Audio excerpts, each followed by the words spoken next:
শ্যামকানু মহন্ত বা সিদ্ধাৰ্থ শৰ্মা, অমৃত প্ৰভা, শেখৰ জ্যোতি তেওঁলোকক ইলেকশ্যনলৈকে হয়তো জেলত ৰাখিব, কিন্তু আমি কেতিয়াও নাভাবো যে তেওঁলোকক মানে শাস্তি দিব পৰাকে চাৰ্জশ্বিট ফাইল কৰা হৈছে। সেই কথাটো আমি কেতিয়াও ভাবিব পৰা নাই। আৰু অসমবাসী ৰাইজে এটা কথা কেতিয়াও ভাবিব নালাগে যে 12,000 পৃষ্ঠাৰ চাৰ্জশ্বিট দাখিল কৰা হৈছে, 12,000 পৃষ্ঠাত মাল থাকিব লাগিব। মানে অভিযুক্ত শাস্তি দিব পৰাকে তাত মাল মতং আছে নে নাই, তাত এভিডেন্স কি দাখিল কৰা হৈছে, সেই কথা বতৰাবিলাক লাগিব। আৰু আপোনালোকে নিশ্চয় এটা কথা লক্ষ্য কৰিছে যে তেওঁলোকে অভিযুক্তৰ বিৰুদ্ধে যিখন চাৰ্জশ্বিট, তেওঁলোকে যি চাৰ্জ আচলতে লগাইছে, তাত আপোনালোকে চাব যে মই বাৰম্বাৰ সেই কথাটো কৈ থাকো, বহুত মানুহে নকয় যে ইয়ত পাৰ্টি য'ত আয়োজন হৈছিলে তাত জুবিনদাৰ হত্যা হৈছিলে, আৰু সেই হত্যা হোৱাৰ অৱস্থাত শ্যামকানু মহন্তই আচলতে এম্বুলেন্স যোগান ধৰা নাছিলে বুলি কৈছে প্ৰায় 75 মিনিট সময়লৈকে। গতিকে সেই কথা বতৰাবিলাকত আপোনালোকে চাব যে 15জন ঘটনাস্থলীত উপস্থিত থকা ব্যক্তিয়ে এম্বুলেন্স যোগান ধৰিব নালাগে চাৰ্জশ্বিটখনৰ মতে, আৰু আপোনাৰ শ্যামকানু মহন্ত যিগৰাকী ব্যক্তি আচলতে সেই ইয়ত পাৰ্টিত নাছিলে, যিগৰাকী ব্যক্তিয়ে নৰ্থ ইষ্ট ইণ্ডিয়া ফেষ্টিভেল চলাই আছিলে, সেই ব্যক্তিজনেহে বোলে আপোনাৰ এম্বুলেন্সখন যোগান ধৰিব লাগিছিল বুলি আপোনাৰ এই চাৰ্জশ্বিটখনত তেওঁলোকে উল্লেখ কৰিছে।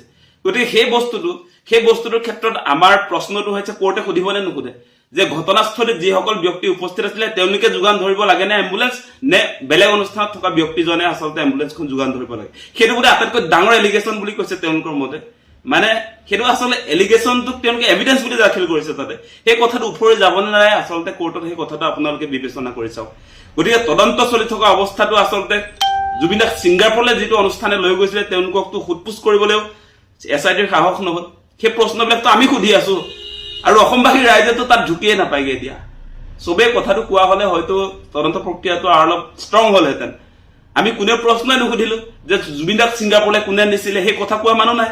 ছিংগাপুৰলৈ লৈ গৈছিলে আপোনাৰ ছিংগাপুৰত থকা উচ্চায়ুক্ত, হাই কমিছন অফ ইণ্ডিয়া। গতিকে হাই কমিছন অফ ইণ্ডিয়া নাম লোৱা মানুহ কেইজন আছে অসমত? গতিকে জুবিন দাৰ জাষ্টিচ সঁচাকে বিচাৰিছো নে নাই আমি? সেই প্ৰশ্নবিলাক আজি আহিছে।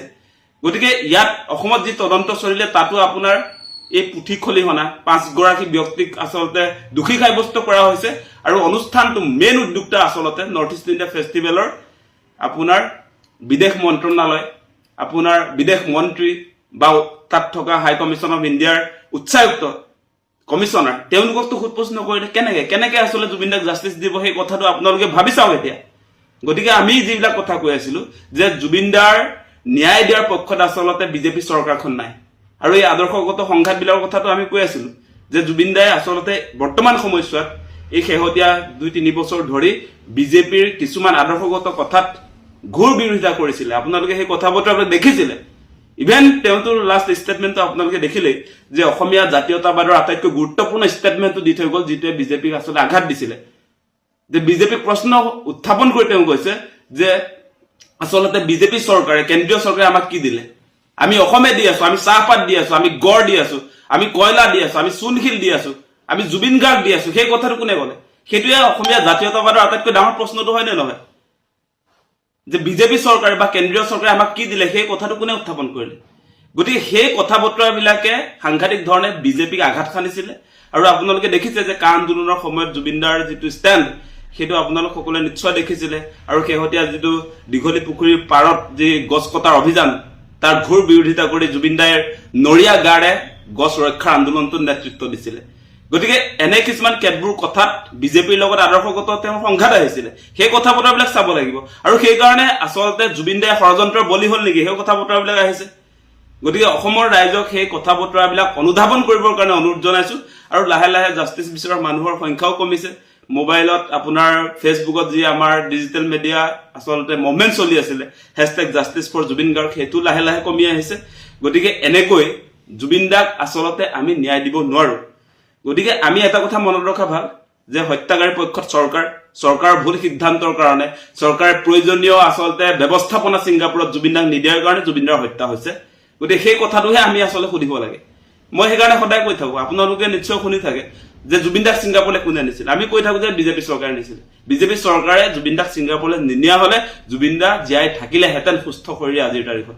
সেই কথাটো কৈছো। আৰু তদন্ত ক্ষেত্ৰত আপোনালোকক এটা কথা আৰু কৈছিলো আমি যে ছিংগাপুৰ আৰক্ষী আৰু অসমৰ SITৰ যিটো তদন্ত প্ৰক্ৰিয়া, এইটোত কিয় ডিফাৰেন্সটো আকাশ পাতাল। কাৰণটো কি?